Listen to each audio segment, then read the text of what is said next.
Hey there, Vikings fans. You are listening to the Purple People Podcast, episode number 193, MyCole Miner's Daughter. I'm Kyle West, accompanied by Kyle Smith. How are you today, sir? Hello, world. Hope you're doing great in this boring, but I don't know what else to call it. It's just a boring off season. Ready for free agency to open up. I'm ready for the draft. But we'll get there slowly but surely. It is a quiet off-season, and we will definitely take quiet compared to some of the drama we have had in years past. Adam Carlson is not with us this week. He is on a mini vacation, but he will be back, as always, next week. We hope. We don't know. Maybe vacation will continue. Never know. But glad that we got you with us here, Mr. Smith. Today's episode is kind of like a substitute teacher saying, "Hey, I'm going to take a nap." So actually, I don't want to downgrade Adam like that. He's kind of like the superintendent going around checking in on everybody, and now this class has a substitute running it. So the shenanigans are going to go down today, and we're probably going to get sidetracked. So you're welcome. He left us a full set of notes and like an episode title and everything. So I feel like we are good to go. But like you said, there's a little bit of substitute teacher with the worksheet that we're just handing out to everyone. But on the top of that worksheet is the quick hits. So we're going to just dive right on into this stuff. We got some good stuff for you guys this week. We're going to start with the draft. We got a draft prospect for you guys. Cody Whitehair. Don't know what to think about that name, but he's an offensive guard from Kansas State. The Minnesota Vikings have allegedly met with the kid multiple times. The rumors going around Twitter about Cody is that while he played guard for Kansas State, he would possibly translate better as a center at the NFL level. So, interesting prospect for Minnesota. We all know that offensive line is an area that the team probably wants to improve upon. We got another topic about that coming up here in a little bit. So it's always interesting to know that they are looking at that position early on in the draft. I'm totally okay with taking the non-sexy pick, and it's not going to be popular by a lot of people. I know Adam would be thrilled if we got a great O lineman, but this draft is not quarterback sexy, and there's really not a lot to talk about other than the D line. A couple good linebackers. I mean, you have obviously your skill positions. We all have standouts there, but this isn't one of those where, oh man, who's going to take Jameis Winston? Who's going to take Marcus Mariota? There's no Andrew Luck in this draft. There's stuff like that. So you got to break it down to what does your team need and where are they going to pick. And I've read a lot about this kid on NFL.com and other apps that I have that let all my Vikings updates come around, and it says that if he falls to this spot, don't be surprised if Minnesota hop all over him. I know a lot of people are thinking wide receiver, which what we need to. It's obvious there. We need to upgrade it there at some point, but protecting Teddy, which we will talk about here shortly. Nice little stat coming up for you guys later in the show. Protecting Teddy is absolutely, in my opinion, the number one thing to do, and like you said in the notes, he could project to play center.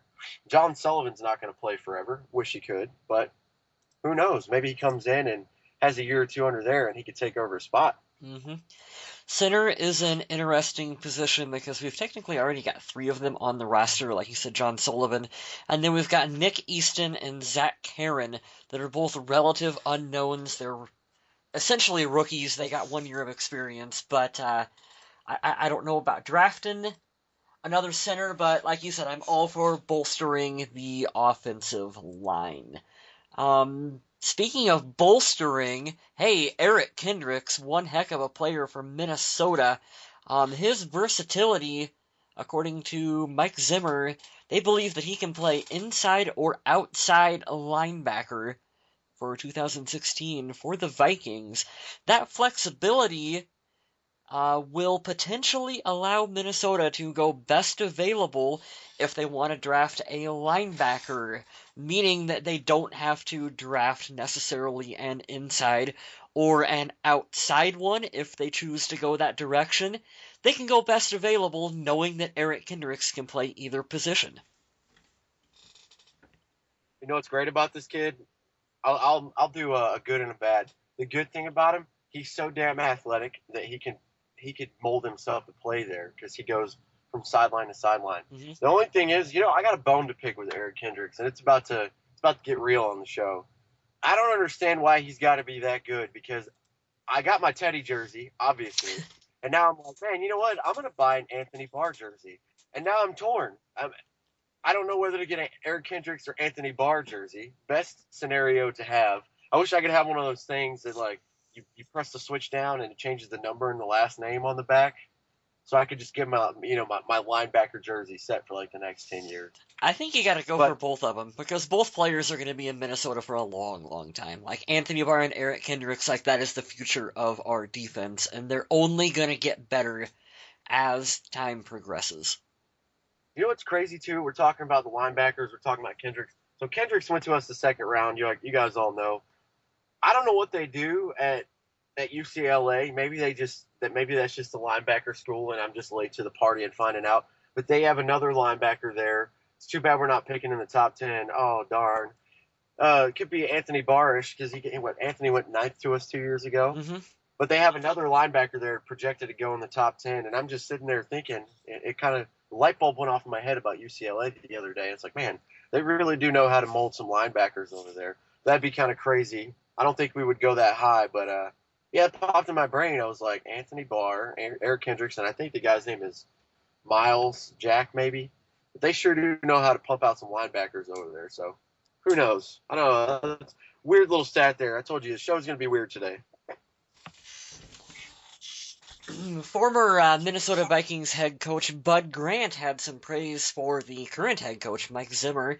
I got a quote that I want to read from Bud Grant here, and I'll get your opinion on it, Mr. Smith.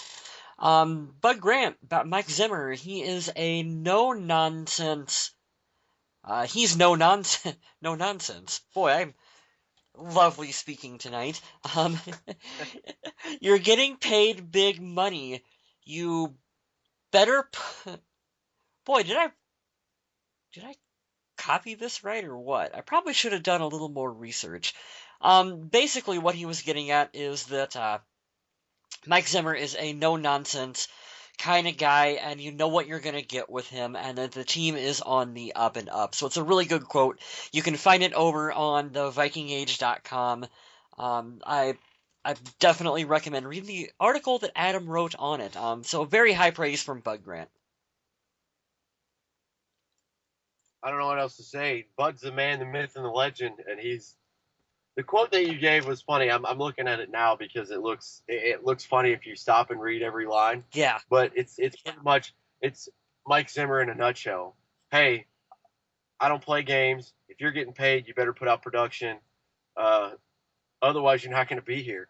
And funny you mentioned the Viking age. I read an article on there the other day that said something about Mike Wallace getting to discuss a pay cut. He had to come in, and they were going to talk about his pay. I guarantee you that in the most respectable way, they said something along those lines that Coach Grant said. Mm-hmm. Hey, man, we paid you $11 million last year, and you had 2 touchdowns. A fifth-round rookie had more touchdowns and more receiving yards than you. Yeah, and let's jump around here on the notes a little bit. We can segue right into that one because we do have a quick hit about Mike Wallace. Is that the Vikings are supposedly going to meet with Mike Wallace and his agent during the 2016 NFL Scouting Combine to discuss a potential pay cut and what his role is with the team. I know we talked about him on the wide receiver show, but I don't think you were with us for that one. But me and Adam kind of both agreed that we don't see him coming back to the Vikings in 2016.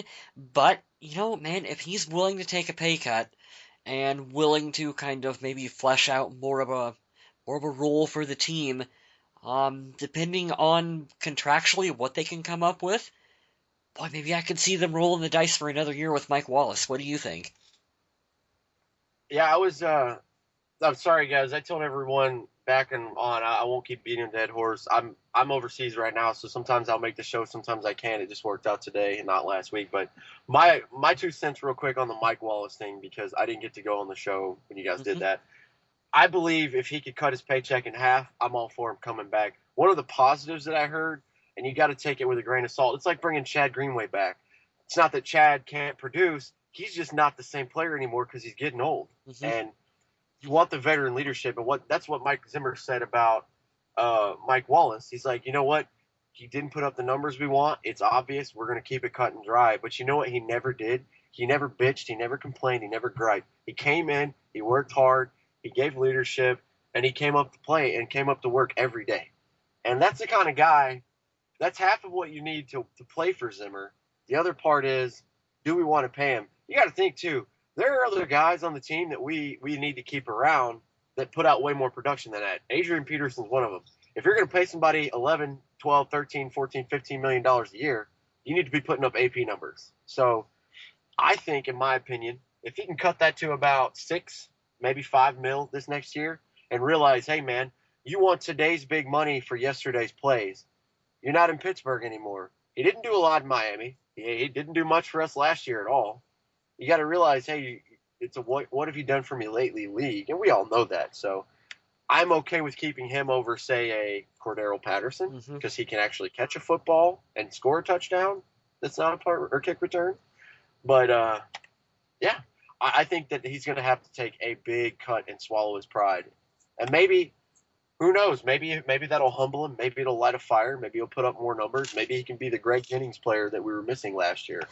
The flip side of the equation too is that if they're able to restructure a contract with him, it also makes him easier to dangle as potential trade bait for another team. Yeah. Even if you're looking at, okay, we restructured it, we got him through training camp and part of preseason, and it turns out that, hey, we've got Stephon Diggs and whoever the next rookie that we picked that we didn't expect to be a big thing is looking to be phenomenal, and Mike Wallace is expendable.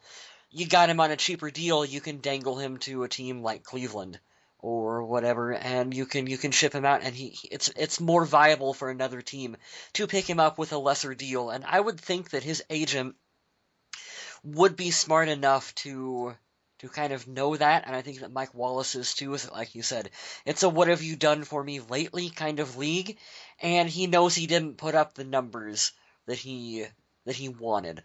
So it's essentially either take a pay cut or get cut from the team.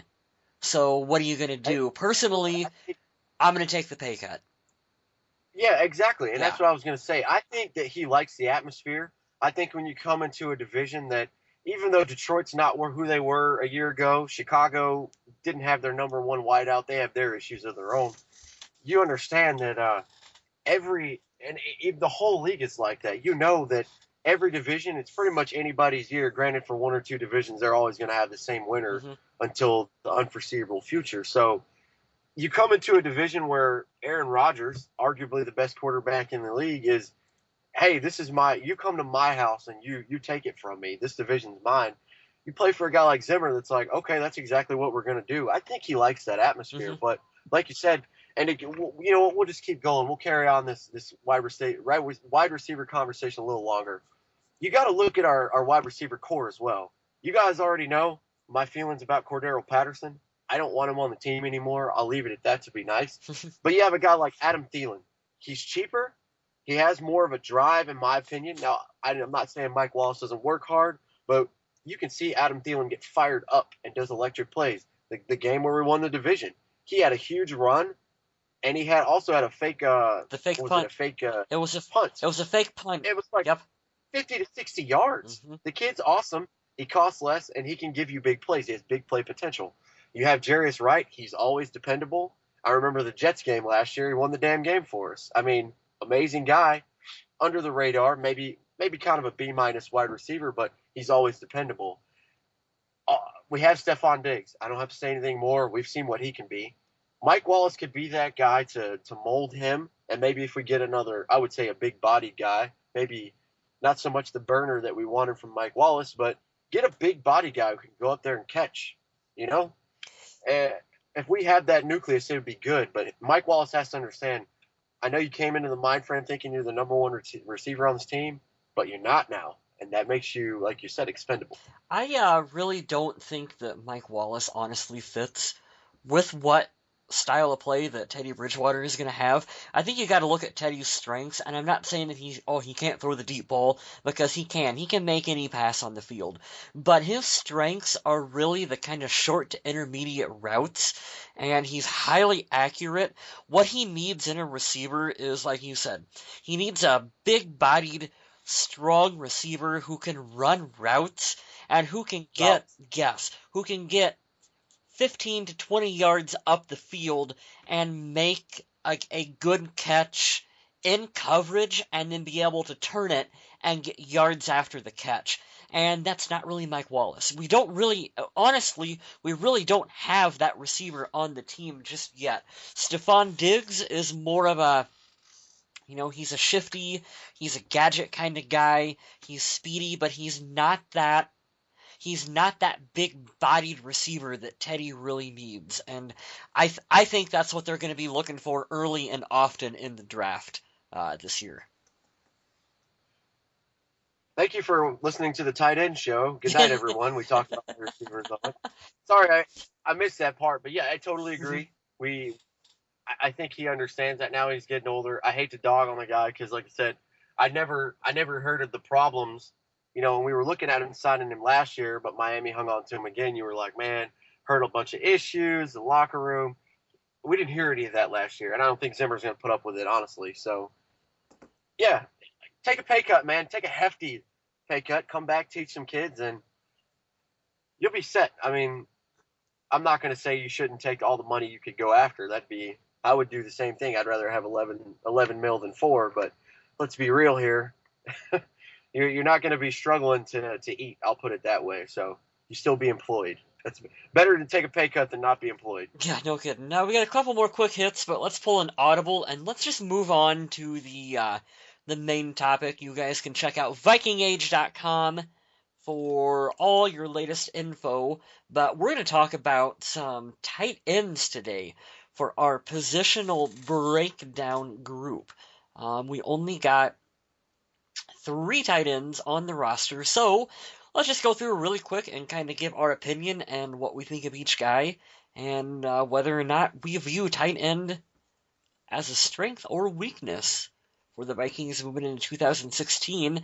Let's start with a very underrated player, in my opinion, Rhett Ellison. Mr. Rhett Ellison.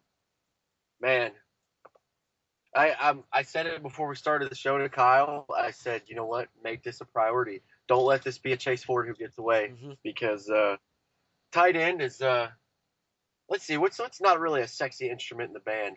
Tight end is a tuba on the team.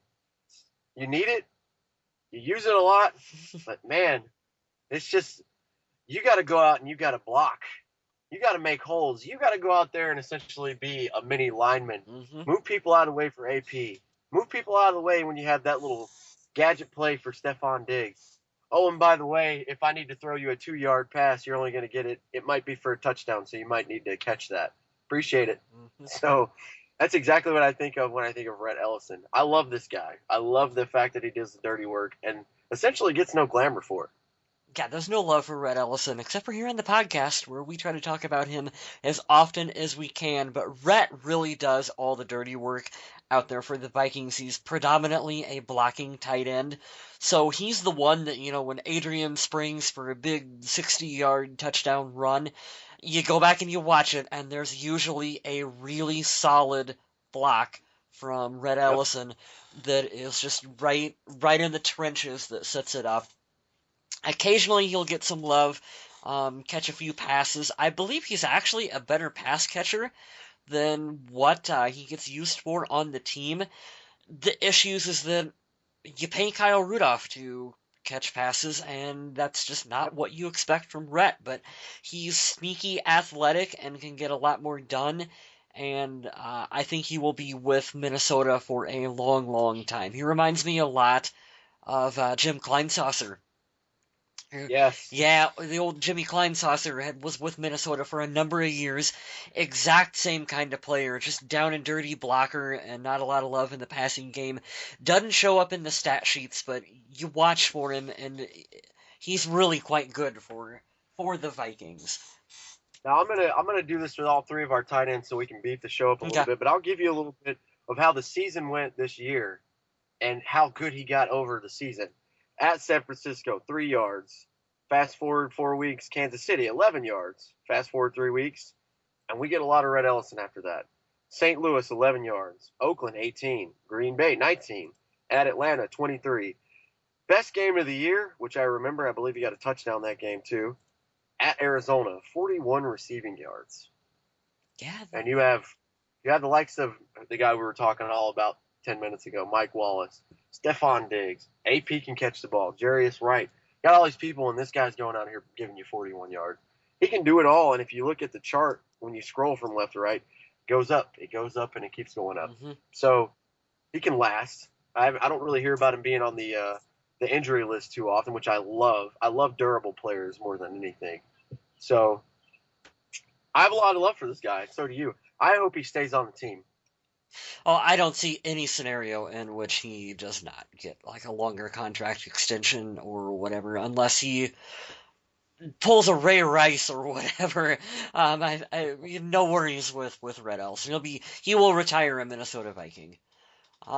Let's move on to MyCole Pruitt, who Adam named the show after this week. I still view MyCole Pruitt as a bit of an unknown quantity for the Vikings. We didn't see a whole heck of a lot of him in 2015. What we do know is that he is an athletic tight end. He's a little smaller than the other two on the roster. He's only 6'2", and he's considerably younger as well. He's only 23 years old. He's viewed as, I believe, more of a pass-catching tight end. I think it was Norv Turner who pounded the fist to have him drafted to the Vikings because he liked his ability to make plays in the passing game. So I'm interested to see him develop more for the Vikings and to kind of really see what kind of player he's going to turn into. Yeah, I'm looking at his numbers. He said he didn't jump off the stat sheet last year. He had less receiving yards, no touchdowns than one Rhett Ellison, but it's his first year. He did have a great game against a good team in Arizona. He also caught 22 yards in a playoff game against Seattle when it was, negative 3,000 outside out there and the ground was frozen. So that was nice. Like you said, I don't want to get too in it. I don't want to get weird on the show, but you take a look when you study the team and you just get bored and you dive into stuff like I do, because that's what I do. I get bored and I get nosy. I watch a lot of the videos on the Viking app, like 96 Questions with B-Rob. The guys are in the locker room. They got their shirts off. He's not really like a big guy, like No, big around, even though he's 260. He's a thicker guy, but I don't see, Adrian Peterson when I look at the guy. But when I see him on the field, I see him getting open more times than not. It's all about who Teddy wants to throw it to, because we all know Teddy will throw the ball to 8, 9 different people on any given Sunday. So he's usually pretty good about getting open. He did drop a couple of passes, but it's a rookie year. I don't expect him to come in and just dominate. Mm-hmm. But like I said, I saw way more positives than I saw negatives. It's really more just question marks, like you said. What else can you do? I like what I've seen so far. It's just not as much as I wanted to see. But that's kind of the segue into the next guy we're going to talk about, because he's the one that's Mr. Dependable. So, Yeah. okay, MyCole Pruitt, I expect to see him back. Maybe get a heftier role than he did last year, and maybe get a touchdown or two. It's tough for a player like MyCole Pruitt to really not so much crack the active, the 53 roster, and then the active, whatever it is, 48, I don't remember, whatever, the 43, whatever, that are active on game day, and then to actually, have a role on the field, because we do have a really good team here in Minnesota, and even though we kind of feel, at least I do a little bit, that we're maybe lacking at the wide receiver skill positions, you do have an offense that features Adrian Peterson and the whole host of other talented guys, even if they're not getting the ball every single time, it's tough to game plan someone like MyCole Pruitt into your Sunday's game plan when you got Cordero Patterson, who, hey, he's not producing the way he should, but he's a supremely talented guy, and I feel like you want to give guys like him more of a shot. And when you really only have, two tight ends on the field at a time, it's tough because he's got two really good players ahead of him for MyCole Pruitt to really prove what he can do. So I hope that he's able to get a bit of a larger role with the Vikings moving forward in 2016, though. Absolutely. It'd be great. And we'll move to the star tight end on the team, Kyle Rudolph. He's a player that I have a love-hate relationship with. I have said on previous shows that I still believe this. He has all the potential to be as good as Rob Gronkowski if he could just live up to it. And so far, I don't think he's done it. They've paid him a hefty sum of money. They've paid him like one of the best tight ends in the league, and he is a damn good tight end, but my expectations for him are so high, and I want to see so much more from him. And I understand that we are a run-based offense, and that they ask Kyle Rudolph to do way more blocking than what New England is ever going to ask Rob Gronkowski to do. Gronk is a tight end. I don't even know if they ask him to block in that offense. It's predominantly Gronk, go catch, touchdown from Tom Brady. And we ask Kyle Rudolph to do way more blocking because so long as Adrian Peterson is on this team, the focus is to get the football in 28. Get the football to 28. So I don't know, how much we are restricting him, so how much it's a fair analysis, but I have such high expectations for Kyle Rudolph.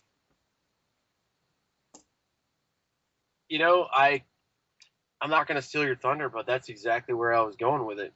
Where did he put up all these numbers to get paid like he did? Because I love the kid to death.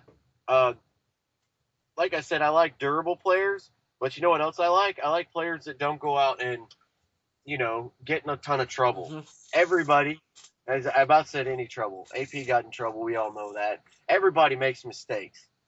But I like high character, high class guys more than anything because those are the guys, like you said, are dependable to show up to work and actually work instead of worrying about going out and partying and blah, blah, blah, blah, blah. But I digress. I love the guy for that. Athletically, he's got it all. But for whatever reason, he just hasn't had that season where you're like, he's a household name now. Now, I hate to do this because me and you are the fantasy football guys. I know Adam would not care at all about this.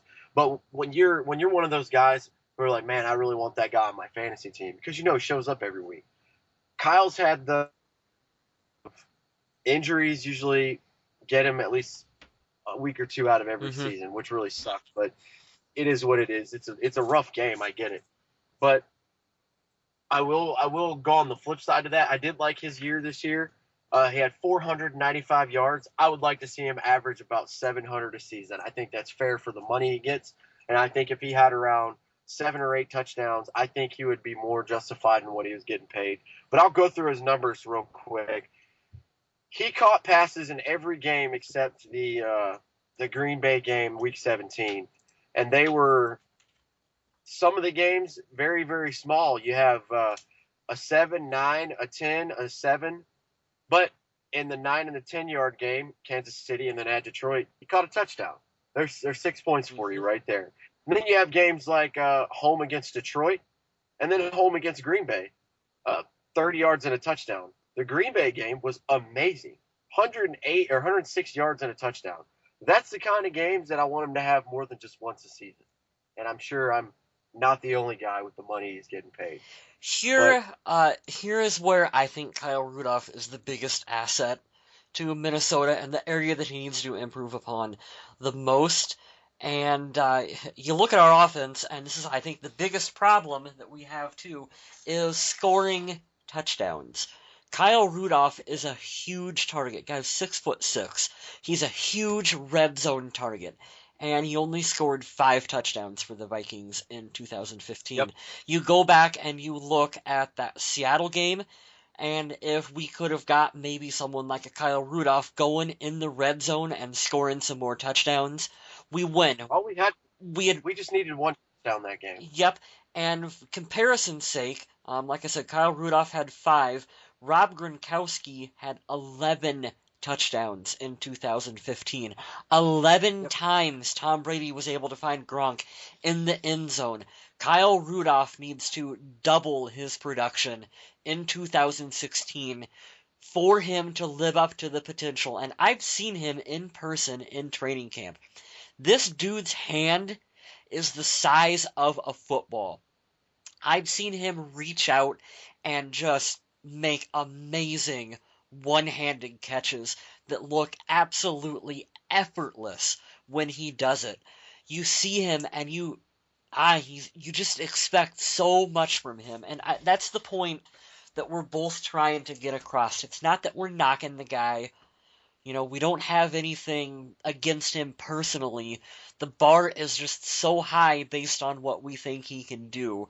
And the contract that the Vikings gave him also leads, I think, both of us to believe that, Rick Spielman and the Vikings believe that as well, too, that it's time for him to get it done. It's time for him to go out there and have a 10-touchdown season for the Vikings, where there's no doubt that he's a Pro Bowl player and has earned that just huge, massive contract that he's got.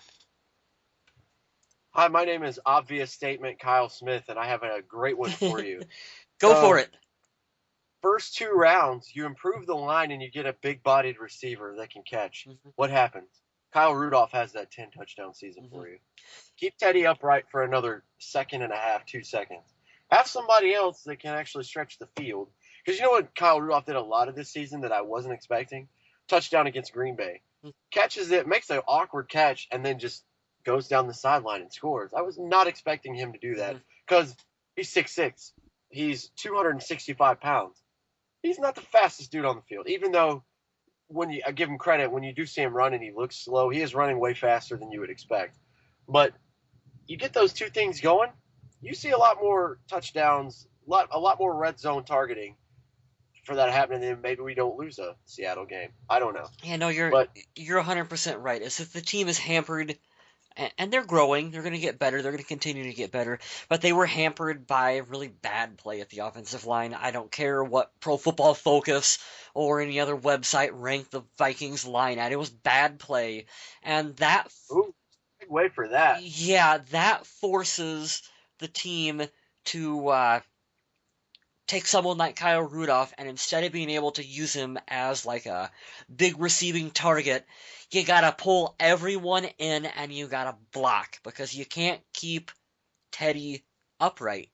And so you gotta take your star players and you just gotta you gotta do everything you can to protect your quarterback. And so you get better at the line, and then that allows your star players to go out there and make star plays.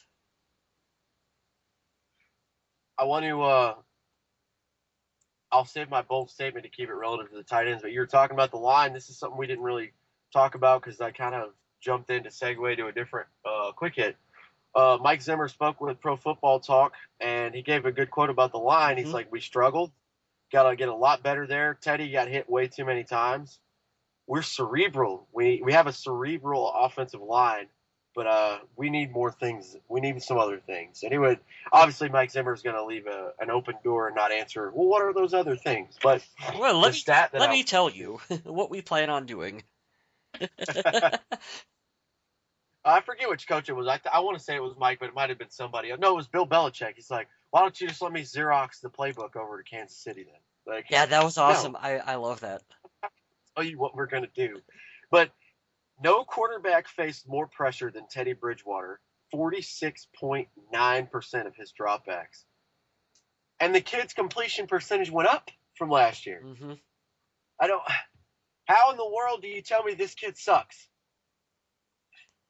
He's he's a poor man's Russell Wilson, and he's got to run around for his life back there. But you want him to stand in the pocket and make throws. Mm. How do you do that when half the time you got somebody in your face?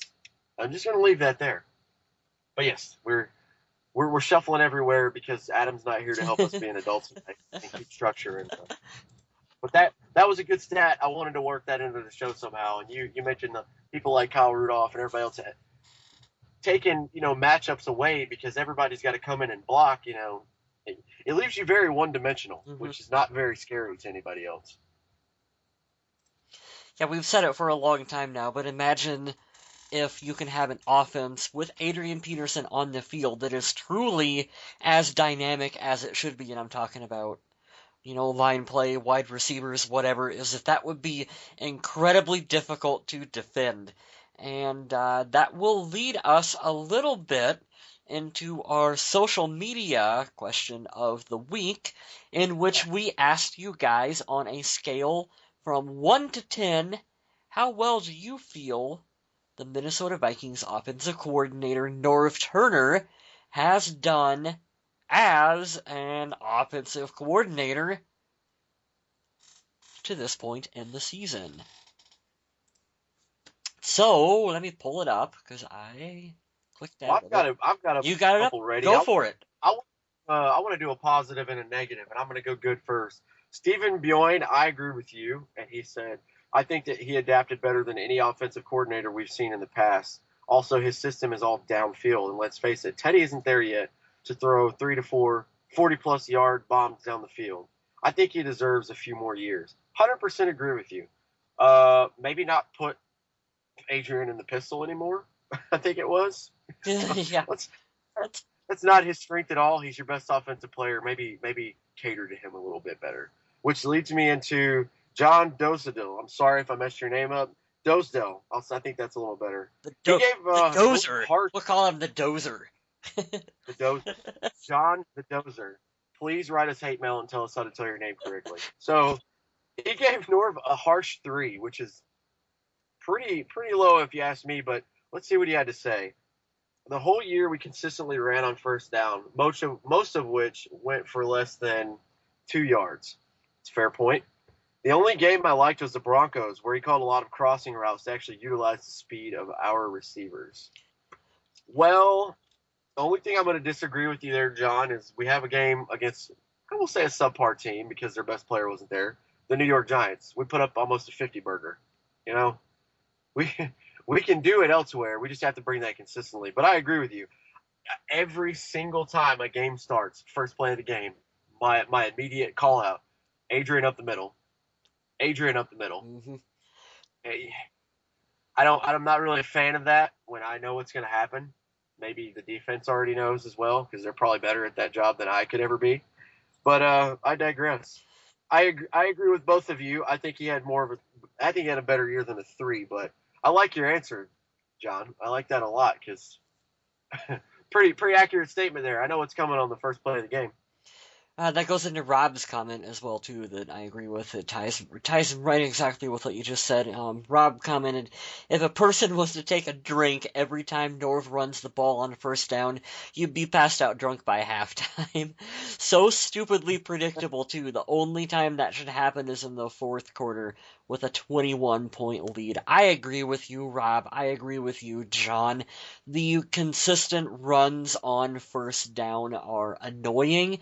I mean, I get it to an extent.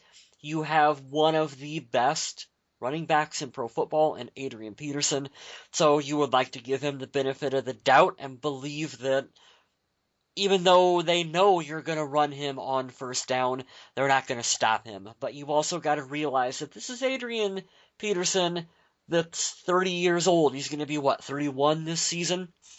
He's had some injuries on the knees. He's got some wear on the knees. He's not going to win as many of those stuffed, the defense is going to stuff the line for him. He's not going to win those situations as often as he used to. So, every now and then the worst thing, or, maybe the best thing is to maybe try a play action pass or literally anything else other than the predictable first down runs on offense. What else do we got? It's hard to grade because on one hand, his first year with Adrian Peterson only played one game, and he still found a way to score points with a rookie quarterback and a shaky offensive line play. I feel like this past year he tailored the offense a little too much towards AP, which I think we all agree with, though he didn't do a great job of putting Teddy in a position to succeed. Too many runs on first and second down, and forced Teddy to pass on third and long. I guess I give him a 6 overall. That was from Brandon, who typed out that comment. I agree with pretty much everything that you said on that one, is that there was a lot of forcing the ball into Adrian, and just him getting stuffed on first and second down. And then, like you said, you got Teddy on third and long. And honestly, not to knock Teddy, but third and long is maybe not necessarily playing to his strong suits. So that doesn't make anyone on the team look good when you're not playing to your players' strong suits. And then for me to piggyback, because we have to do that every show, we have to not have Teddy in a situation where he's forced to throw. Then you become even more predictable, and that to me is where the turnovers happen, and I don't want to see that happen. I can't stand when you know it's going to be a forced play where it's 3rd and 9 and you have to throw it. And a lot of Adrian running on first down means, well, that didn't work. Well, he's Adrian Peterson. Let's try it again. I don't know if you guys noticed that, but it happened more often than not. Not exactly the same play, but another design run, and Adrian only gets 1 yard the first go around, and then he gets 2, and then it's 3rd and 7. And you're like, well, crap. Now we got to throw it. You know, I feel like that happened. It worked out for us. Obviously, we won 11 games. It worked out more often than it didn't, but man, the times that it didn't, it was bad. Yeah, an interesting discussion that me and Adam have had, and I'll be curious to see what your take is on it too.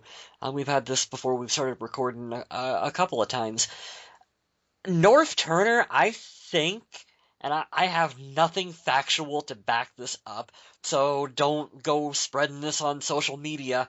This is just a gut instinct, but I kind of feel like North Turner is a couple years away from retirement, and I get that sense just kind of from how he answers like the media certain times, and Oh, also yeah. also based on how the Vikings have kind of they've got his potential replacements already on staff with some of the other guys they've brought in. It was what? To be the line coach. Yeah, Pat Shermer is like a tight end coach, and who's the other guy that was the former coordinator? I can't think offhand, but we've got an Toronto.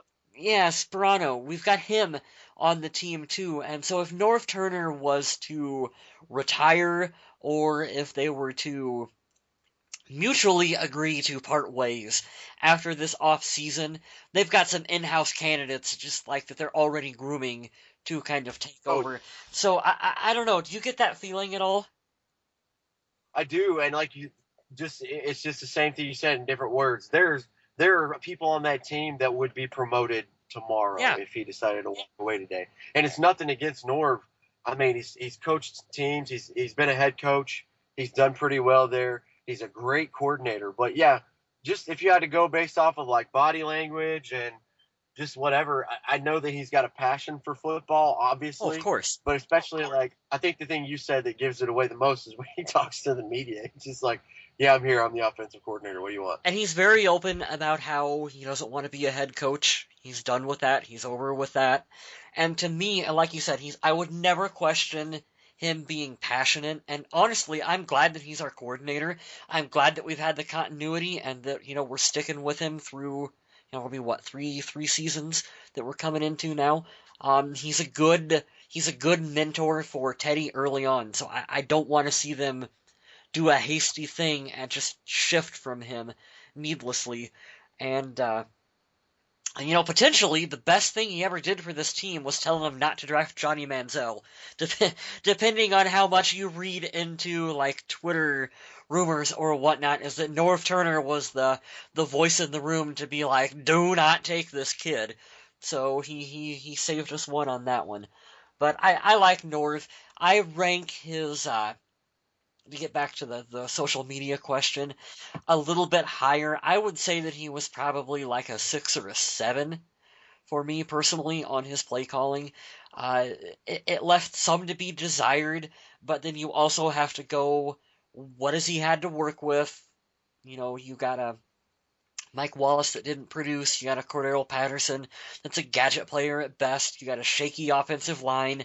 We're a rebuilding team, and he in part with Mike Zimmer was able to take a rebuilding team and make a push towards the playoffs with it. So I am very impressed with the work they've done in Minnesota. I agree. Mm-hmm. And one of our commenters there, Brandon, I think his name was, and I'll end it with that. He said kind of what you just said. It's kind of hard to also give him a fair grade because it's the first year he had the best player on the team back. You know, Mm-hmm. Teddy's going to work differently because AP's back. Everything is going to be different when your best player comes back around. I think when you go to the playoffs and you win your division, it's not that bad. Now, you always want to be better. I think it's a lot of Mike Zimmer coming out in the fans. Oh, well, he needs to improve here. He needs to improve there. Hey, you got our head coach's mentality, which is never a bad thing. But we did win a division. We did win 11 Mm-hmm. games, and we did go to the playoffs. So something right's going on there. Now we just got to get back in the groove of winning playoff games.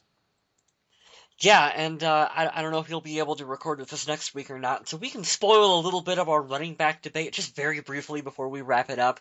But it's also debatable as to whether or not Adrian Peterson is the best player on the Vikings anymore, and I think it is definitely up for debate as to whether or not the offense should run through number 28 like what it has in the past. I'll let you, maybe if you want to share your opinion on that really quick. Oh, man, I got to see if I'm going to be here or not. I don't think I'll be Hmm. ready or able to. We'll see, but I'll give you my quick thought. If Adrian stays with the team, which it looks like, they've had no hints of saying he's going anywhere, but they kind of can't because until next Wednesday, Yeah, free agency until the doesn't league start. year officially starts, whatever, I don't think they can or would. If Adrian stays on the team, this is the final year where you say everything goes through that Hmm. guy. I think this is the last year he's going to be consistent. I think this is going to be a wake up call to AP. Le'Veon Bell will be healthy. Arian Foster's injury prone, but he's still good. Marshawn's gone, but Le'Veon Bell and Jamal Charles will absolutely give him a run for his Hey, money. Todd Maybe even Gurley. Doug. Todd Todd Gurley. Gurley. Todd Gurley's another one. Yeah. And then you got two studs coming out in the draft. That leads a whole nother. That's a whole nother debate right there. Do you replace him or not? But yeah, if this is his year to stay with the team, if he stays, which I think he is, I don't think the team's given any kind of hint that they're going to get rid of him. This is the last and final year. Find that wide receiver that you can mold for a year, let him learn the offense, and then we're going to start saying, hey, whoever's open gets the damn ball. But speaking of, I have I'll let you look at the notes and you can stop me midway because, like we said, Adam's not here and we need an adult to run the show. uh, I went through the notes while we were talking and I added in a potential social media question for next week, and I'll Go let you for it. take a look at it. So I'm pretty generic. I like to do random things. This is why Adam gets paid the big bucks. I always say that. He can think of something unique that'll spark and get controversy going. Like, what do you think of this guy? Let me get your opinion and get the fans involved. So I'm trying to channel my inner Adam Carlson right now. Draft question. I can't figure this out, and it's driven me nuts, and it's just me talking to myself because I'm a crazy person. A lot of Hey, people talk about. it's only when you answer back that you're actually crazy. I say a lot of things a lot. You guys realize too. I talk to a dog every day, so bear with me. So drafts. A lot of talk, like we've been saying, is either O line or wide receiver. What do we do this year? If you are playing general manager, who do you draft at number 23 in the first round? Do we trade back? Do we grab multiple picks, more talent? Do we go jump up? Maybe, I don't know, there's somebody they fall in love with in an interview after the combine, and they're like, nope, he's a number 18 pick. We're going up to get him. Or do we do what I hope happens? I know Rick Spielman loves his 10 draft picks that he's not going to get this year. Do we double dip in the first round? I pray and hope that comes back this year. some way, shape, or form. Trade Adrian Peterson, get a pick. Couple picks. Yeah, something like that. Get rid of Cordero for a 7th. I don't give a damn. Whatever you gotta do. I find any and all ways to poop on that guy. So, but what do you guys think we should do? We're gonna put that up on the Facebook page. If Kyle doesn't get to it, I'll do it on the Twitter page. We'll link them together. You can play general manager right now for the first pick this year at 23. What are you gonna do? And you have many options. Like I said, I listed them out there. Jump up, trade back, double dip. Or do you just have that one player that we absolutely have to go for? Give us your thoughts. I know if you guys are that enthusiastic about giving North Turner a number, 1 to 10 of success, there should be no reason why we shouldn't have 50 answers to go through about the first pick we make. I agree. It'll also be interesting, too. We'll kind of leave this one open-ended. If you guys have any specific players that you were looking for, go ahead and call them out. Let's see what Vikings Nation is thinking for players that they want to see drafted in the first round. And what you can do, you can put Adam B. Carlson in all capital letters and be like, why don't you have a scouting report on this guy yet? I think Adam would make a fantastic, long snapper, don't you? I do. I don't know what his long snapping ability is, but I definitely think that Adam should be a long snapper. Hey, you know what? If the old joints are working well, he could just be the holder. Just let Blair come in. No, Jeff Locke laces in. What? No, I don't know why I'm so angry right now to talk about all that stuff. No, yeah. Adam could be the holder or the long snapper, definitely. Adam's our Call of Duty player, so he's got the quick reflexes from playing all that, so he'd be able to get the laces just bam, just right in the right spot. He's gonna shoot us for having this at the end of the podcast. Well, here's what we're gonna do. So you did the intro. Adam's not here. If you like, I'll do the sign off and everything. I want to end with a bold statement. Go for it. I don't know if we're gonna be able to do this with any other group. Think about safety. I think the only other safe group to do this with is the defensive line, which we'll talk about. But tight end is the only group I've said so far. And granted, we've only done quarterbacks, wide receivers, now we're at tight ends.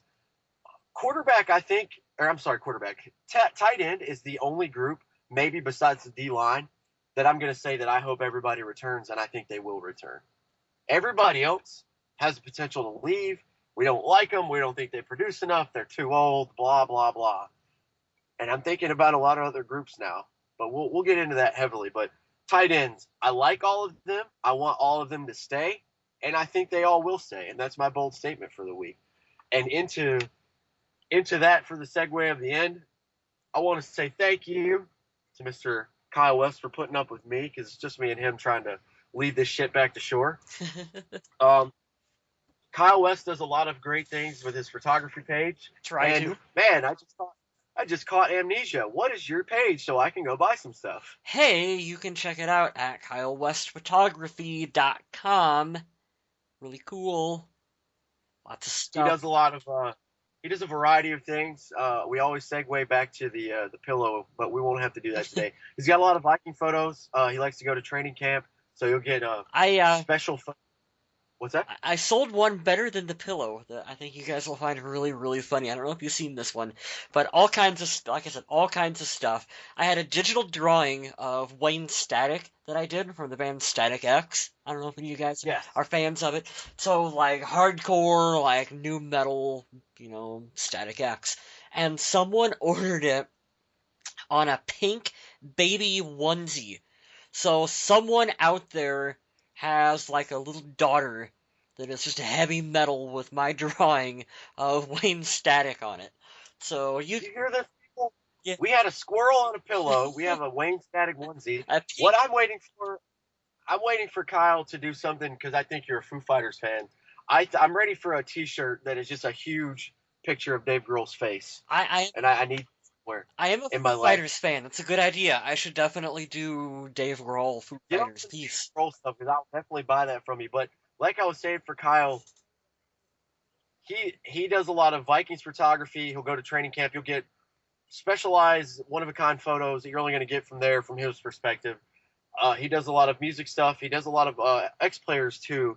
He does some nature stuff and scenery of that nature. So go to his website if you want to get some good stuff printed. And like you've heard already, you can get stuff printed on damn near anything you want. Just go over there, give him some love. I always love to support local businesses.